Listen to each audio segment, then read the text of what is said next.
Patty House is a volunteer coordinator at Fort D Historic Site and Museum. They've got Fourth at the Fort, and we've got Patty. Good morning, Patty. Good morning, Fawn. How are you?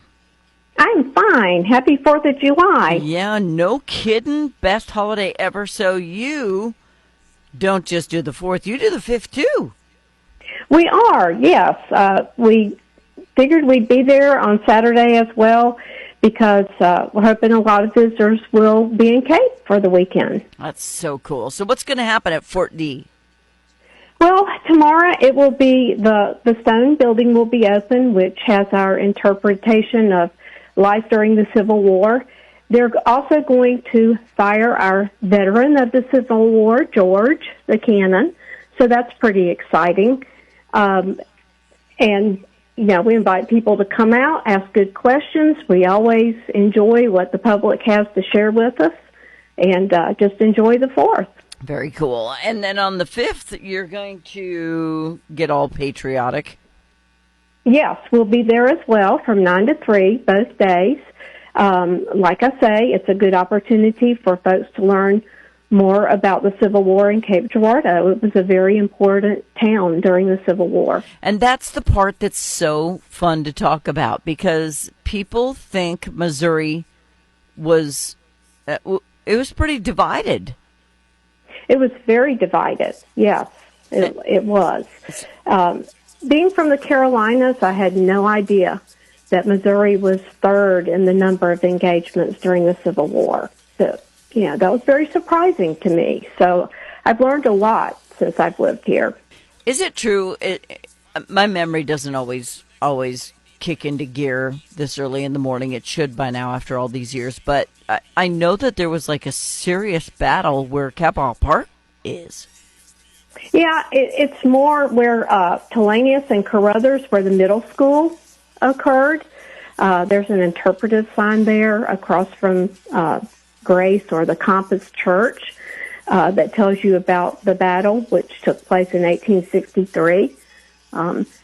It wasn't a huge battle, but men were killed. And so, you know, the families in Wisconsin that lost a family member, they certainly heard about Cape Girardeau because that's where they were killed, was here. Yeah, and so I don't think there was any part of the nation that wasn't involved in that war when it went down. But what we do need to remember is that now, in 2025, we still need to remember, don't we? We do need to remember. We need to remember to always be united. We are the United States of America, and we should be proud of that. We tell our history. We tell it truthfully at Fort D, and, you know, it's just important to remember that we are all Americans, and we should take pride in our country and just be happy to be here. Yeah, don't let the agitators agitate you because that's what they're paid to do. So admission's free at Fort D. The fort is actually the dirt mound around. The building was put there almost as a replica of what you might have seen back then, right? Yeah, I mean, there were earthen forts in Springfield and St. Louis and Rolla. Fort D is the last of those urban earthen forts. And people always ask, well, why was it an earthen fort? Well, if you think about the cannon fire at that time, which was going to go first, the brick building or the earthen fort? And naturally, the cannons would destroy the brick or the stone building. So, yeah, people always think the stone building is the fort, but that was not built until the 1930s. Yeah, I almost wish you would take the earthen fort, though, in the wintertime, though, and fill it with water so we could have an ice skating rink out there. I've always thought that. I was like, this would be a great ice skating rink. That would be great. It's just It'd be interesting. Just a thought. Yeah, people would be smacking into the building. You could turn it into a warming house.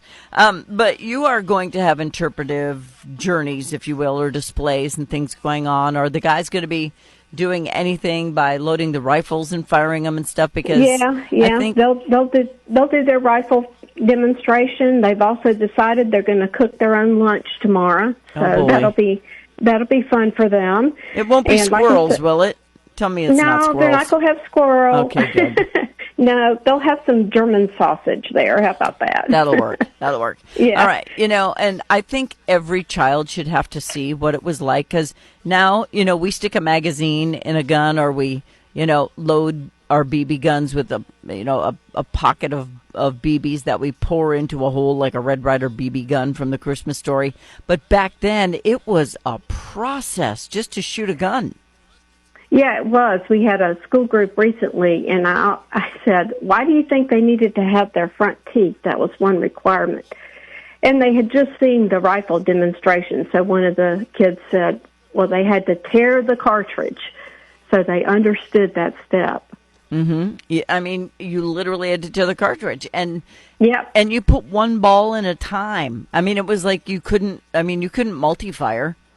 Right, and plus they had to ram that down, and it was, so yeah, it's quite a process, and they'll demonstrate that tomorrow, and like I said, they'll fire the 1861 Woodruff gun, which we are very happy to have acquired back to Fort D. Where does that cannonball go when you fire that? I've always wondered when you tell me that. We don't fire projectiles because of the danger. Stinks. Yeah, we fire guns. It's gunpowder, but it makes a bang. So. It makes a bang. I've never asked you that before, and I've always thought, where does the cannonball go if they're going to shoot the cannon? Yeah, that's always a common question. But no, we can't fire a projectile. But I want you to. I want to see it could go into the river. Yeah. No, we can't. We get in a lot of trouble for that. We won't tell anyone. Anyway, but if you want to watch... There are people that compete even today firing projectiles, but we won't do that in the city. So we're not one of them. Yeah, you can't even shoot a gun in the city. I'm surprised they let you even blow the cannon. I bet everybody who hears it that day freaks out. Earthquake! No, it's Woodruff. All right, so Fort D is on the south side off of Sprigg. Take a left, it's called Fort Street. You can't really miss it. And and let me explain real quick that Sprigg has been graded for road work, so we'll have signs directing people around. Well, that's right. So yeah, there will be signs to tell you the way to go. The detours in town are so much fun right now, but we're glad the roads are getting fixed. So it's that's right. Give and take. That's right. So fly your flags proudly. Show up at Fort D. They'll be there on the 4th and the 5th. What time does it start? What time does it end? 9 to 3, both days. All right, good stuff. Petty House, volunteer coordinator, Fort D Historic Site and Museum. Lots to see with the reenactments and the big boom going on with Woodruff. That'll be so much fun. Thank you, Patty. All right, thank you, Fawn. Happy 4th. You too. Bye-bye. Bye.